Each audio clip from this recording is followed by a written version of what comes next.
Welcome, one and all. I cordially invite you to join me on this particular leg of the Historic American Building Survey. This one, as far as buildings go, is a real banger. So with no further ado, no preamble, except for the preamble that I'm giving you now, to skip forth these drawings. Here we have a viewpoint of San Francisco from Telegraph Hill in 1865. Mason Street, I love that that's the only indicator of where we're at. This looks rather developed. These high-rises and all these things for cowboy era, pioneer era construction. Seems bloody unlikely if you ask me. San Francisco, Pier 16. Constructed 1913 to 1916. Currently demolished at the time of this writing. When I say currently, I'm referring to the data compiled in the survey. Specifically, in compliance with Section 106 of the National Historic Preservation Act of 1966, Section 1.3 of Executive Order 11593, Protection and Enhancement of the Cultural Environment, May 13, 1971, and Section 800.4A of Title 36 Code of Federal Regulations, Procedures for the Protection of Historic and Cultural Properties. This report seeks to identify resources and sites which may be affected by the city and county of San Francisco's project known as Demolition Resisting Finger Piers 14, 16, 18, 20, and 22, and construction of a two-level waterfront promenade at the port of San Francisco. Did you get all that? Good! There is a substantial amount of data on these properties, including the seawall where the land meets the water, which is actually underwater. Interesting here. A little bit of discrepancy. I doubt this doorway was actually initially meant to be bricked up with this in it. This seems more likely. But this is what we're looking at. And not sure what to make of it, really. Now, this report claims that the area was discovered by a Spanish expedition in 1769, when they finally found the inland passage, now known as the Golden Gate, the only entrance to the bay from the sea. And sometime in 1825-35, records show somehow, I don't know who's keeping these records, but somehow 227 ships exactly visited the coast of Mexican California. In 1835, Captain William Richardson built the first permanent house, so not sure who's standing around counting the ships that come in. So he starts transporting the produce of the region, and Mr. Richardson became captain of the port, its first harbor master, in 1836 or 37. Of course, with the gold rush, people, products, local industry begin to pour in, and the first pier was created in 1849. Now we've been through most of this. There's some interesting bits in here, like bricks coming from Australia as well as Liverpool. Shipping bricks from Australia. How many bricks could a ship really carry? Enough to do several buildings? There's thousands of buildings in the city. They used lumber, redwood from Marin and Humboldt counties, Douglas fir and sugar pine from Puget Sound. A single steam shovel was brought from New York to San Francisco in 1852. This survey promptly jumped to these images. "Hey, you boys give me back my hat," said the man about the hat. This modern cell phone. No reading while driving, gentlemen. This guy got the new iPhone Max version of the newspaper. Look how big that guy's is. He's really well informed. Look at that. So big of a paper, this guy can read over his shoulder. All these people in line to get the news, huh? Little drug deal going on here, huh? I tell you, he was this tall. I swear to Jeebus. And these are allegedly drawings of music store. And what the hell they sold there? Harps and...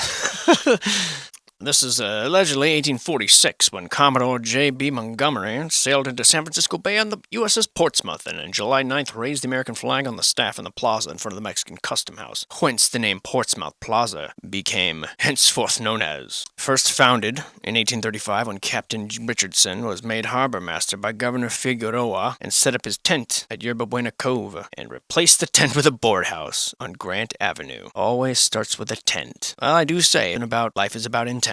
How little did I realize how true that was. Oh, wow, this is amazing. Chemical laboratory. One of the first things we need to develop, gentlemen, is a chemical laboratory. I agree. Me as well. Let it be so. There's no way to even verify these drawings are of anything. They could be complete fabrications. But whatever, I'll play along. This year, established in 1854, 4.5-story brick. Let's see, 1, 2, 3, 4. The half must be...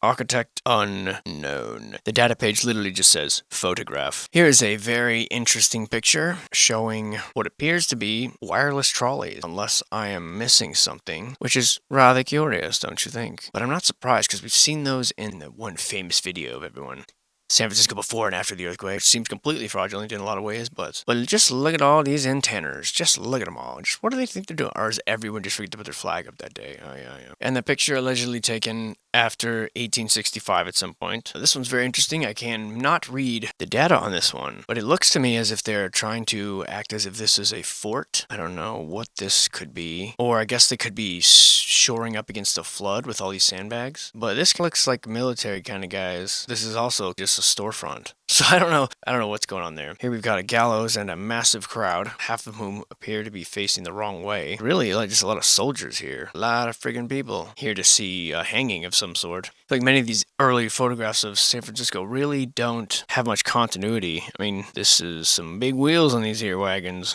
This wagon just looks ridiculous. Think you're all cool with your big ass wheels. And like to try to present some of this stuff as history is kind of laughable. Here's a drawing. I can understand that, that's all people had for a long time. We didn't have to do drawings here. This is the earliest American post office in a one-room house in 1849. Yes, sir. And this is when they were visited by the prophet. And right over there, I'm thinking about putting a P.F. Chang's. What do you think? This place has a history of being attacked by no one, and it's very important that we stand around with these cannons to protect ourselves. This almost looking very photoshopped into the picture. I mean, does it not? Why would it be so blurry around the edges? And this thing just in the middle of the grass? I mean, this one looks photoshopped into the picture too. Why would they do that? I don't know. This is amazing. Look at all these boats out here. Just jumbled together. Hundreds of them. See, everything's normal down here. Don't pay no attention. All the massive boats that are just tangled up out there and abandoned. Yeah, that's normal. Every port has it. Now, this here is the oldest railroad station still in use in California, at least as of 1967. Constructed in 1867. No known architect. But, as you can tell, they've got these cannons out here because they mean business. I'm coming around here asking if we want to buy some cookies. You serious? Men have been shot for less than that. Unless you got them Samoas, don't come a knocking on the door. You know what I'm saying? Yeah, that was terrible. It's like the duck won't teach you know. This here is a Presidio Comandancia, as you can see, built in 1776 by ship's carpenters, taken over by the U.S. Army nearly 70 years later as an officers' club, restored in 1933, in all quotes, to a pseudo-Hispanic appearance with a tile roof, Victorian revisions. Then they all threw a little bit of a hoedown, and they did some line dancing, as you can tell. Bet you can guess which part's original. And oh, look at there. What do we got here, dude? Look at these little guys. What's up, dude? What's up? You guys look familiar. We met before? This was here, but someone came in the night and hauled it off. You can see right here, the shape of it is gone. Still looking for them. You folks know anything, don't hesitate to tell us. Some more houses on the property that have been commandeered. This would be General Pershing's house, built in 1885, occupied by General Pershing. Mrs. Pershing and the three daughters were killed in the fire which destroyed the house in 1915. There's another fire in 1915, huh? If that's true, it's pretty shitty. Not sure why they had to mention that. I guess we're to assume that this was the fire that killed them. Oh, gee, this little boy's not photoshopped in there or anything. I mean, he's fucking translucent. Look at that. You can see right through his neck. What kind of shit is that? This is also looks photoshopped in. Look at the pixelation on the fucking shoulders. What the hell's going on here? These at least look legit. Like, oh, just a little boy here, just peacefully looking at the house where 3 girls were killed just moments before, and not a big deal here. I'm actually bored. I'm distractedly staring off to the side. What weird shit is that? See, why would you do fake shit? Unless there's something going on. Now, this here be what remains of the old post hospital, built in 1897. Though part of it, this part I assume, was built in 1857. There's a high brick basement, allegedly. No known architect. And of course, every hospital needs a couple of good cannons out front. Don't you come around here without an appointment. No, sir. So why are there cannons everywhere? California's never been under attack. We're the only country that attacks people, for the most part. Here's the little chapel, built in 1873. Rose window was added over the entrance later, we're told. And somehow this little building can hold 200 people. See, try that. 200 people, huh? Now they're saying this is later on in life. It has a rose window attached. I don't see how the fuck that's even possible. Like, that looks buried behind the... How'd they do that? Those look like steel beams. Cool building, but it don't really tell us too much. Am I in Pennsylvania again? What the fuck is going on around here? This here's a mission in San Luis Obispo, or what's left of it. And, built in 1793, allegedly. You know, they always talk about how there's like only 100 people or whatever in San Francisco or in this area. I guess San Luis Obispo is not really San Francisco, but just very few people in these areas. And then they show just massive missions and stuff. They're building in 1700s. Like, doesn't really make sense. Virtually zero information about this other than that it's Santa Margarita Asistencia, and this is allegedly the mission chapel. Yeah, right. This is older than hell. I mean, I don't know what to make of this, but it sure is dumpy. Looking very, very old. That is a big-ass rock. And this one inside's got some interesting drawings of columns. The roof is pretty dope, but it looks like it's an homage. What is this? The all-seeing eye. What do you think they mean by that? Like, you got your big chalices here. There it is again. Rather unsettling. No, thank you. No, thank you. This guy. Bet you I can kick this wall right over. He gave up and just started reading a document. Hey, park that anywhere, buddy. Always brick underneath. Always brick. Brick everywhere. How the hell do they make so many damn bricks? Now, these are the gates. They're rather ornate. Pretty amazing gates, actually. That are left behind from the Linden Towers, which was allegedly an elaborate multi-towered mansion built in 1878 for James Clare Flood, the wealthiest man in California. To enhance his father's estate, they were added in 1904. The house was demolished, however, in 1936. So you have a multi-towered mansion built in 1878 and demolished in 1936, not even 50 years later. And the gates are all that remain. Why on earth would anyone destroy a multi-towered mansion that was built for the richest man in California in 50 years? Makes no sense. Behold the grandeur of these gates, the cast iron work, the craftsmanship, and if this is the gate, then one can only imagine the actual mansion would look like. The most grandiose creation in all the land. This is Ralston Hall. Utilizing a modest villa property of Count Cipriani in the 1850s, Mr. William Chapman Ralston created a veritable Victorian palace here after buying the property in 1865. Constantly embellished until Ralston's untimely and mysterious death in 1875, passing to his former partner, Senator William Sharon. The house later sold to a Mrs. Bull, last name, who made it into a girls' school, and it became a private sanitarium run by Dr. Gardner. And in 1922, the Sisters of Notre Dame purchased it. And what a absolutely stunning property. There are 13 pages of delicious writing about this. In the 1850s, Italian Count Cipriani built a modest villa in this canyon which was called Canada del Diablo because of the strong local winds. In 1865, Mr. Ralston purchased it. He had made his fortune in the silver mining bonanzas. In a setting of sun and tranquility, away from the cosmopolitan but chill charms of San Francisco. Eventually, he could accommodate for 100 guests in this monster. Always a regal host. I mean, then it goes waxing on about this guy, basically gives his life story, which reeks of, why is this in a survey about the building?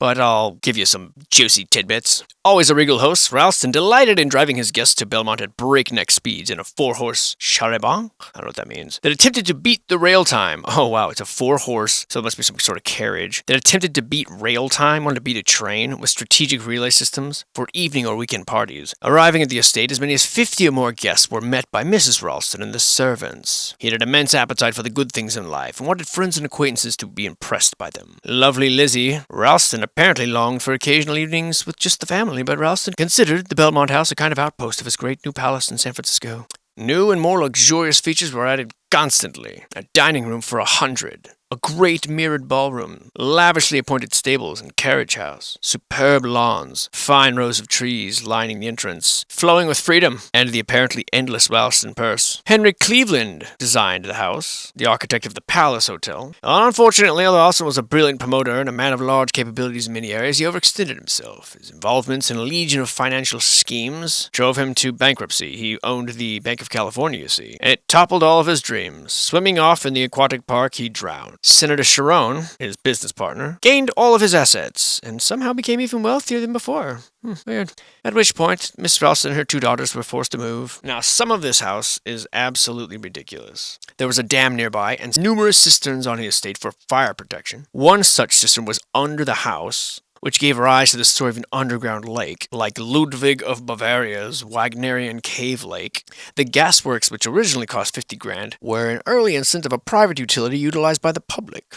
It was built of redwood on a stone foundation, the structure carefully engineered to avoid earthquake damage, the stone quarried locally, and on and on and on. And we're to believe that this guy built this house in 1865 and furnished it with all this ridiculous stuff. There's a high basement, of course. There's a double-long sun parlor, various parlors, a massive ballroom, all of the floors in cedar, walnut, maple, mahogany. The architect may have seen photographs of the Paris Opera House, photographs, of course, and therefore he knew how to do it. There was glass doors, curtain walls, mirrors, all of it imported from Italy, chandeliers imported from Czechoslovakia, the glass prodigiously rich, perfectly preserved, etched, lofty wooden doors, glass panels that slid up into recesses between the walls. Every window could open and raise this way. The mirrored ballroom, curved doors made in a special steam room on the front lawn, and their fitting is precise today as when they were first installed. Silver-plated hinges, patented in 1867, 14 mirrors, 3 great chandeliers, elaborate ceilings, on and on and on. Perforated ceilings, ingenious skylights, 82 rooms, garden terraces, and this guy apparently designed all of it himself. In 10 years, in 1865. Carriage house, a large wall safe, and an amazing modern-looking clock in the dining room, a wine cellar, on and on and on. The absolute impossibility of that story. This here is the Southern Pacific Railroad Station in Burlingame, built in 1894, just 1 year after the Columbian Exposition. Why, the architects are George Howard Jr. and J.B. Matheson. Mission Revival style. 1 story with a pyramidal roof tower, by the way. And of course, modeled after the World's Fair buildings. Now modernized with stucco and boredom. Curious pews in this rather church-shaped building. That's history right there. Look at that dolly. Just look at it. More pictures of this than that crazy mansion. This here's the Community Methodist Church, built in 1872 by Charles Geddes. This photograph was taken in 1976. It's the first Methodist church in Half Moon Bay, and it still stands today. Nice. Very nice. James Johnson House. In wonderful condition, as you can tell. Well, it's ready to move in tomorrow if need be. Construction 1855. Looking exactly like the other buildings we were just looking at. They claim that the lower end of this roof is missing, probably lost during the 1906 earthquake. Yeah, now it's only an empty shell. Roof lost during the earthquake, huh? I guess. Bye-bye. Psych. Not sure what happened here, but this certainly looks like someone did this. I mean, wow, they were brave enough to go upstairs. This photographer really is dedicated to his work. I wouldn't go up in there. Oh my god. Look at, you guys, ancient hieroglyphics. Amazing. Yeah, that's about how far away I'd stay from that bad boy. This guy can't make up his mind. He's like, wait, I'll get closer. Oh, what about this angle? Oh, what about this angle? Wow, look at that. Somebody's been hanging out here building a fort. Gophers? There's a lot of pictures for that dump. Sometimes so inconsistent with this stuff. They'll take one picture of an amazing building and then they'll find some crappy barn and just be so thorough it's maddening. And allegedly, this is an earlier photograph of it when it was actually still doing okay. I'm not sure why the trees disappeared. Like if this is an older, more modern picture of it, what happened to all of the foliage around it? These big trees. It's got bulldozed up or what? Used to be kind of a charming little place. Not no more. Unless I'm looking at 2 different places. I guess I am. This one's also called the Johnson House, though, that's not confusing. Well, this is one of the early ranch houses of the area, 1854. I can believe that. This here would be the Pablo Vasquez house, built in 1869. For Pablo Vasquez, believe it or not, he's a livery stable owner. No known architect. Picture 1967. And this here, unfortunately, was the stable, which definitely did not hold up as well as a house, as you can tell. This here is known as the Carolands. Architect was someone named Saint Saint. Some French name. Grand copy of the 17th century French chateau, Vallée-Vicomté, built for Harriet Pullman, Caroline, the heiress of the sleeping car magnate, as in the old Pullman cars. Interesting. House intended for lavish entertaining, but alas, the Carolines only lived here for 7 months. 92 rooms and 1 million cubic feet. Are they just spitballing that? 92 rooms and 1 million cubic feet. What a ridiculous property. Achilles Duchesne was the landscape architect. Huge central stairwell rises 4 stories. I count 3, must be a basement. Marble fireplaces, gold leaf ornamentation and mirrors, paneling and murals imported from France. And built in 1913. Unbelievable.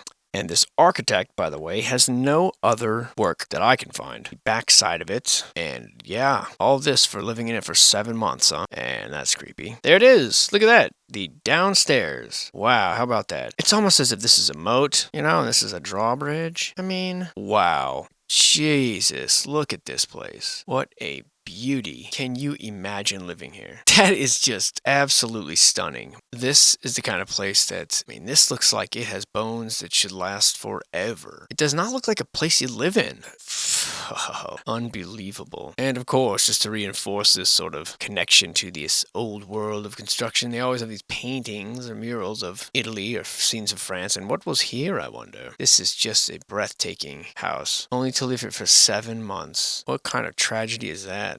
unbelievable. Just unbelievable to have this kind of wealth. The tree, that is so sick. Sorry, I kind of got distracted here with the majesty of this. The pineal gland here. Wow. Unbelievable. More of this, please. I'll take all you got. And just incredible. To think this was built in 1913, it just does not make sense. Take a year to build this. It takes a year to dig up a freaking sewer pipe with all the tools we have today. Massive. 2-foot stretch of sewer pipe, apparently. But we got stuff like this taking place within a year or two they built this, it says. Man. The old telltale fountain here. Yep, this is old world AF. Unbelievably cool. Unbelievably cool. And also, kind of unbelievably creepy at times. Yeah, that's a bit creepy. Looking kind of like it was added on later though, doesn't it? Maybe not. What a breathtaking house. And, interesting street scene here with the water. What are you trying to tell us with your picture of a flooded land? Crazy. I guess I'll marry you, Miss Pullman. Usually I like a woman with a bit more, larger dowry, but I suppose, I'm just kidding. She's probably a total twat. You'd have to be a total twat to live like that. Man, these surveys are fun when the buildings are like this, rather than all the decrepit, run-down old, fake Spanish missions or whatever. Not that they're not interesting, they're just not as blatantly of a lie. By the way, I didn't know there was a St. Denis. Is that true? Well, this place was built after the closing of St. Denis, the first Catholic church in the area, in 1871. One of the finest wood-framed churches in the county. It was moved from its original site, put on brick foundation, and in 1900 a rose window was installed. James Doyle was the builder, and I'm sure that this is just for fun. No function, just wanted to have a big fucking tall steeple. Just needed to do it, okay? Stylistically. We needed to endanger the lives of construction workers so they knew it was divinely inspired. And this has nothing to do with any electricity, okay? Just because it looks exactly like those old coils that you use modern times. That is a coincidence. Also coincidence. I don't know what's going on in here, but there better not be no hanky-panky inside those curtains. God is watching, and so are the cameras we installed. This building is described as having a strict Gothic revival form, whose details demonstrate a remarkable adherence to an older architectural idiom, perhaps in a deliberate attempt to blend the numerous additions of central front tower, the lancet windows, the decorative wood buttresses, trefoil tracery, a generally understated minimal use of ornamentation, which is exactly what I was about to say before I read it here on this data page. As I was also just about to point out, the 3-part nave is spanned by a series of hammer beam trusses of redwood. Stained glass leaded windows line the walls, dominated by an elaborate rose window set above the altar. The church has always acted as an educational, social, and religious center of Menlo Park and remains today as a beautifully integrated history of the architecture and civic concern of the parish. Any questions? I didn't think so. That all came just from my observation. I wasn't looking at any data sheet or anything. Nope. And even if I was, it's like I came to those conclusions independently of that. It's just a coincidence. Frig off with your accusations, as accurate as they may be. This house, the Payne Douglas House, is one of the first in California to be constructed entirely of reinforced concrete, designed by prominent California architect William Curlett for the mining heiress Mary O'Brien Payne and her wealthy husband Teddy Payne. The house was subsequently owned by the inventor Leon Douglas. In 1909, built it. It was erected. The house was commissioned in 1906. Construction was probably delayed by Mr. Payne's death in 1907. Probably. Since Mr. Curlett only lived till 1914, and thus was partially responsible for the design of Linden Towers for James Flood, whose gates we witnessed earlier. They also designed the O'Brien Mausoleum, which is described by Oscar Lewis as the long unrivaled for sheer ugliness in the field of cemetery architecture. I didn't know there was a field. In 1905, Curlett's son joined him, and because he was Irish, he was repeatedly commissioned by the new rich of the area. He designed William Crocker's Nob Hill mansion, the William Crocker that we saw from Sacramento, that is, when he left one of the most amazing houses because it was too boring for him. Also described the Flood's San Francisco Street House, many important commercial San Francisco buildings, the Liberty Mutual Insurance Building, and commissions in Sacramento, Fresno, LA, and San Diego. He was president of the San Francisco chapter of the AIA, which is the red flag of the century. One time was a president of the California State Board of Architecture. Okay. Yeah, so, very little was changed since 1910, and my God, look at this place. Can't even imagine being like, honey, I'm home. Where are you? Oh, playing hide and seek, are you? One of the 82 rooms, well, no problem. Witness the spiral upward twirl of the fireplace columns here as they indicate something. What that something is, I don't know. Fanciness abound. It's quite unbelievable. Since Teddy Payne was the guy that was supposed to live here, he became a manufacturer of bolts and nuts. In other words, a hardware merchant. Oh, there was a Silver King from the Comstock Lode named Uncle William, his name's not Uncle, William O'Brien. He was uncle to a niece that Teddy Payne married. They tried to recreate a Italian villa that Mr. Payne had visited once, but Mr. Payne died, which apparently delayed everything, as death tends to do. And it was only cost $100,000 to build this. She lived here until 1921. She died the following year. The new owner, Leon Forrest, was a modest man. Modest man that lived here, yes.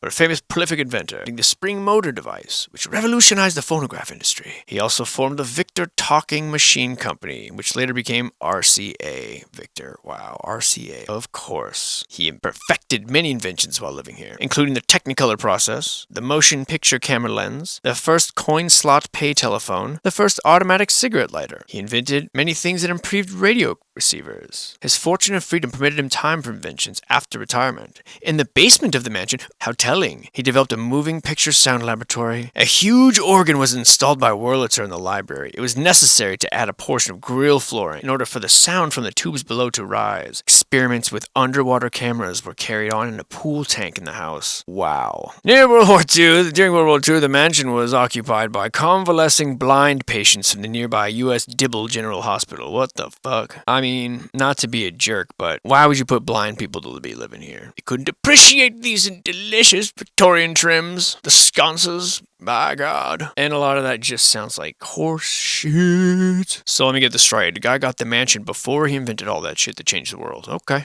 You know, who am I to say that sounds ridiculous? You know, just a regular person with just a regular brain, you know? My pea brain, it just isn't up to it. And this number turns up nothing. So I guess we'll never know what you were, beautiful building. But you appear to be some sort of rail station. Enlow Park, huh? I wonder. Let me try something here. Aha, never mind. I'm far more resilient. Right, let's rewind. The oldest railroad station still in use in California, built in 1867 by the first incorporated railroad line in the state. Yeah, Office of the Chamber of Commerce is also there. No known architect. I hope that was worth it. Some interesting antenna here. Don't look so down, Jasper. Things will perk up. They always do. And this is what it looks like to be the receptionist. You know, I don't really like where that file cabinet is, but Mr. Masters just won't let me move it. I said, get a lower one. You're blocking the view. He said, you're not supposed to be looking out the door. You're supposed to be doing your job. Can you believe it? Now, this bad boy here is built 1907, relocated 1979. Never to be seen again, they say. This door here for big people, this door here for little people. When master want quiet, little people go in the bedroom and lie down. Good thing he don't want quiet more often. Good thing I don't do that terrible accent more often. It's the accent of a Korean dignitary, maybe. Hell, I don't know. Hell, you don't know. Built in 1860 this year, Mr. Bartlett V. Weeks. A descendant still lives here. How about that? Built in 1895. Not sure why they said he moved here in 1860. They built in 1995. I don't know. Don't ask me. I don't know. You need to dust more often, Jimmy. Look at these freaking cobwebs. Whatever your descendants are doing, they're not doing a good job, so I'm going to go back in time and telling you. What if you like spiders? No one likes spiders. That's not true. Here we have a Wells Fargo building, and the information about this one is so long and so storied that it comprises of one sentence, and the sentence says, photograph. Actually, it's not even a sentence, it's a word. So yeah, great job on that, Wells Fargo, you shady fucks. I don't want to know more about you, actually. I didn't know plenty about you. These are really nice little period homes here. The wood carving and the likeness of the old tech. It's what it would appear to me. The building that I work in is kind of a perfect reminder of how things can get kicked down the road. The whole area is like this sort of fake French chateau. It has these towers in it that are empty, and they're just stucco, hollow towers. There's nothing. They look okay. They're metal triangular roofs, but they serve no function. And there's even one down the road that has like a little fake little dome with a tiny thin metal spike and a ball, and it just cracks me up every time I drive by it, because it's clearly someone emulating a style, and there's no function to it, any of it. And how often do we do that? How often do we do things, and the meaning of it goes away, the slang, that we use, we don't understand where it originated from, but yet we just sort of continue on these traditions, saying things like carried on. You learn what the term came from, and it's oftentimes so out of alignment with the modern day usage of it that it's really easy to see how this can happen. Why we build steeples in churches? I don't know, because churches have steeples. Okay. But maybe at one point there was a purpose. Maybe it wasn't just a bell tower. Because now they make steeples on churches that don't have any bells. So they maybe have an electric bell, which with speakers wired in every room. So it's not even for acoustic properties anymore. And these sun windows or rose windows that they barricade up. Why were they there? Why are they there in every church? Everywhere. From Africa to Australia, everywhere, rose windows. I once set out trying to compile photographs of all the churches that had them, and it's in the tens of thousands. I kid you not. So what are they for? It wasn't just stylistically everyone decided to put a round window in at great expense and cost. I mean, no. There was a purpose for it. And I think that there have been a lot of theories floating around that they have a lot of merit to them about them having to do with sound and acoustics and healing, as in these are houses of healing. And if that's so, that really has the potential to turn religion and religious symbols completely on their heads, as if we have been led astray the entire time. And I hate to blaspheme against any god that may be out there, but certainly a God who made men after his own image would understand the curiosity that we must have when confronted with some of these possibilities. After all, we were created. We didn't just decide one day, no, you know what? F this. We're going to get curious. And lighthouses, man, they are just so old world looking. I love them. They are captivating. I feel like that's almost universal to be intrigued by, or at least appreciate, the sight of a lighthouse. These red and white antennas, which, see, these are such a common use of marcation that it's a black and white photo, but I know that's red and white. And so do you. And look at them little old world chimneys. Look at this little cute little guy. I love this guy right here. What's his story? Another interesting thing about the lighthouses, you see them often on just crags floating in the middle of harbors. How do they get electricity out there? Well, that's a yesterday question. Today's a shiny new profitable new day. And let me guess, this isn't going to even turn up in any frickin' searches. Oh, only 72 pages of documents to sift through to find this one with like 100 results on each page. Yeah, that should be no problem. Whatever, we'll just look at it. Octagonal base. Perhaps subterranean level of basement. Maybe the address will give us something. Aha! Pigeon Point, 1871. The earliest lighthouse on the west coast to have a first-order lens. How about that? Automated in 1974, the original lens is still in place and could be operable. Constructed from brick. It's named after the clipper ship, the Carrier Pigeon. This amazing cast-iron staircase here, which was wrecked at the point in 1853. 114-foot brick tower, completed in October 1872, and the 1,008-piece French-made lens installed the following month. My God.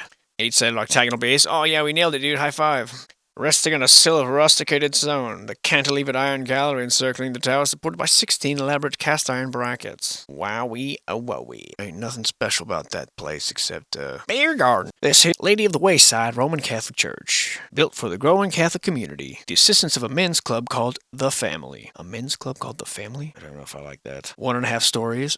Know what that means. Georgian doorway with a scrolled pediment, round arched windows that we've come to expect. Built 1912, with hells of bells in them, and a milk Jesus baby. A milk baby Jesus. Go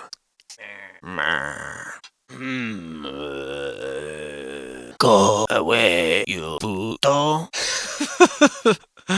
No.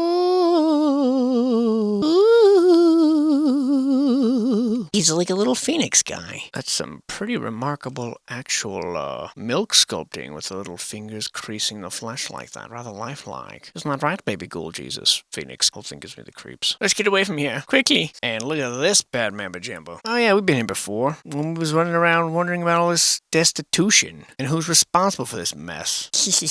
What we have here is the San Mateo Bank. Shocking, I know. The oldest stone-faced building in the county. Stately Renaissance Revival building. Dates from 1900. Incorporated in 1891. Earliest bank in San Mateo County. Designed by Alfred Coffey. The exterior displays neoclassical detailing, monumentality in the architecture of Redwood City, and confidence in the area's commercial future. The exterior displays neoclassical detailing, the use of composite order colossal pilasters and projecting pediments with cornice blocks. The cornice is a typical Bay Area urban form, popular at the turn of the century, though rarely expressed in stone. Yeah, whatever. Topped by a flagpole, and virtually unused for 30 years. And that's a flagpole, huh? Well, where the fuck are the flags? I'm gonna call bullshit. All this fancy engraving work and stone phoenixes in this crappy font. The letters aren't even level, but the same people made this. Yeah, right. And this. Oh, okay.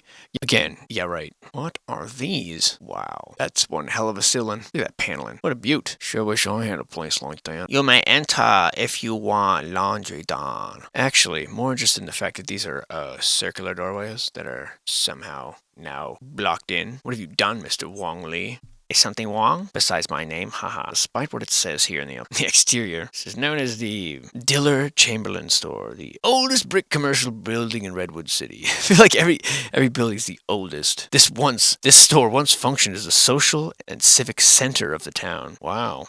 The center of the town, huh? Reduced to just a laundromat. Cool brickwork, though. 1859, Second Empire stuff. Be gone. Now that's what we need more of, said everyone in the 18th century. The Fitzpatrick Building. Remarkable. Built this one in Alfred I. Coffee. And here we have the San Mateo County Courthouse. The largest stained glass dome in the county. Although most of the building was rebuilt following the 1906 earthquake, the dome remains from the original 1904 structure. The front facade is from 1933, but the rich interior is from 1906. It was deeded to the governor of the state of California for $1. Ridiculous. No original drawings exist, except for competition drawings. Oh, of course. Well, I'm sure. And what have we here? Interesting choice of decor, gentlemen. Interesting indeed. I suppose that's just an accident. For the record, I'm not claiming that they're Nazis, only that the symbol means something now that it didn't then. Phoenix? I wonder if it's still there. Oh, Jesus, look at that bad boy. Yeah, the stone outside didn't survive the earthquake, but this did. Bullshit. Oh, damn earthquake. The massive glass-stained domed building didn't even crack. Phoenix. You're getting sleepy. Wow, yeah, that really matches. And then underneath it, this amazing dome. This fucking childlike mosaic of some Roman douchebag who's just like snow-capped mountain, but it's on his head, and a crappy shield, and a legless worker. What a shitty mosaic compared to this. And also, bing, da, bing, down, dong, down, do, ding, dong, bing, bang, do, ding, dong. You see, the truth is that this meant something akin to energy. Sadly, the symbol was reused to do horrible things, but that means that this building had something to do with energy. This is St. Matthew's Episcopal Church. Architect William Polk. The original church in 1865 was destroyed by the 1906 earthquake. Luckily, Willis Polk, a parishioner, was also an amazing Gothic architect. Wowie, oh wowie. I'm sure he did this part too all by himself. Who knew architecture was so easy? You could just look at a few pitches, or remember how a building felt inside, and be like, yeah, we can do it, no problem.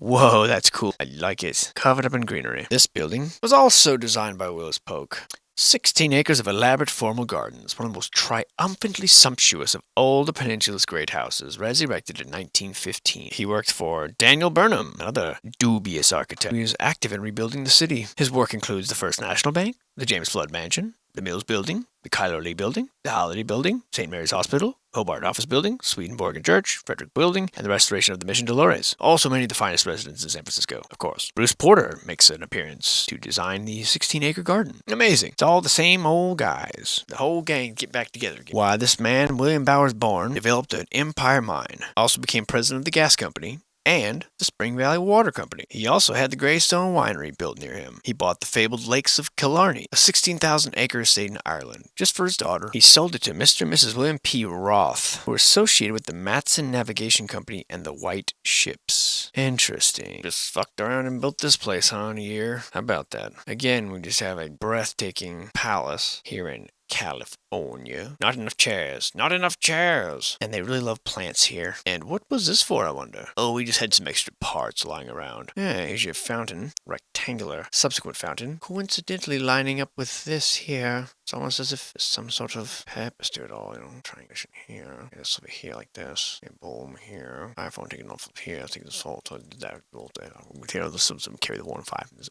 Carry the 1.5. I can't figure it out. Something there, though. Lovely gate for a lovely time. Come on in. The water's fine. World of pure imagination.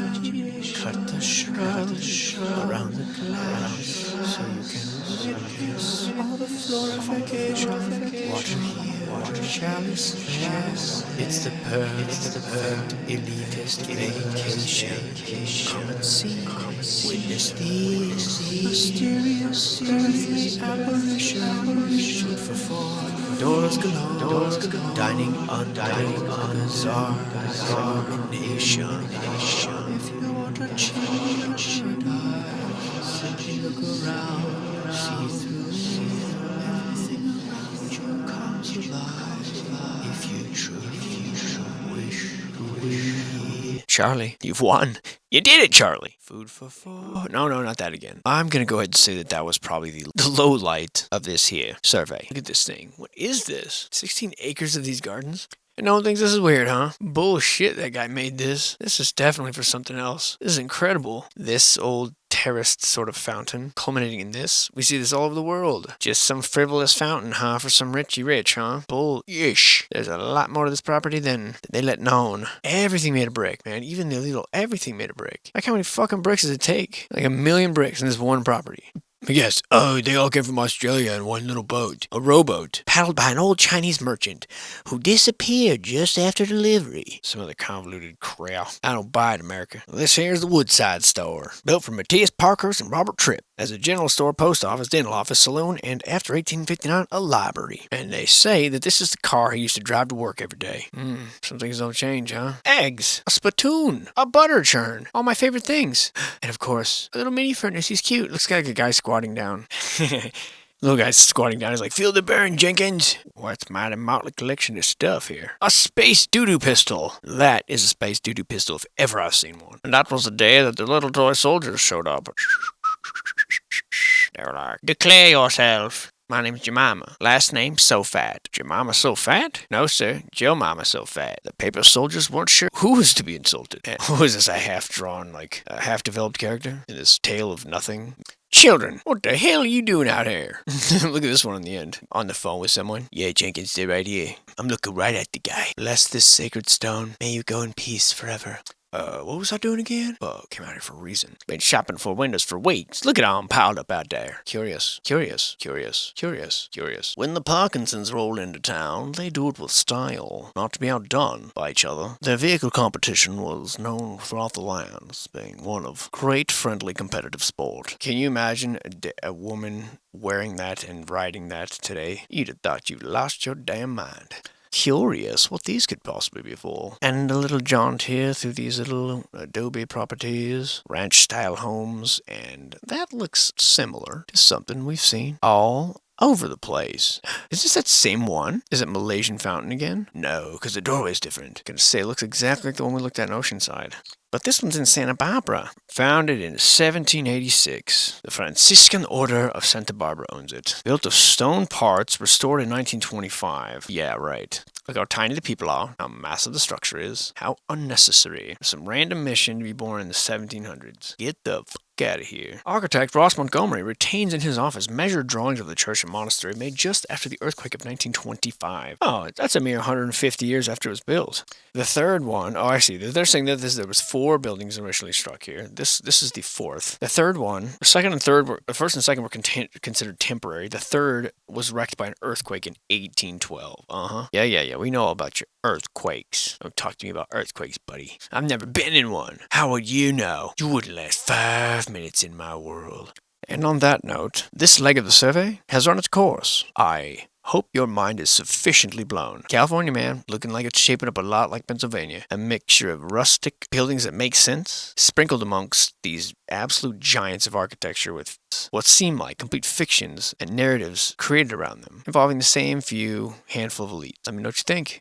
Am I just imagining this? And I don't know why I'm absentmindedly drawing arrows here. This means nothing. In any case, it's been fun, and I'll see you soon.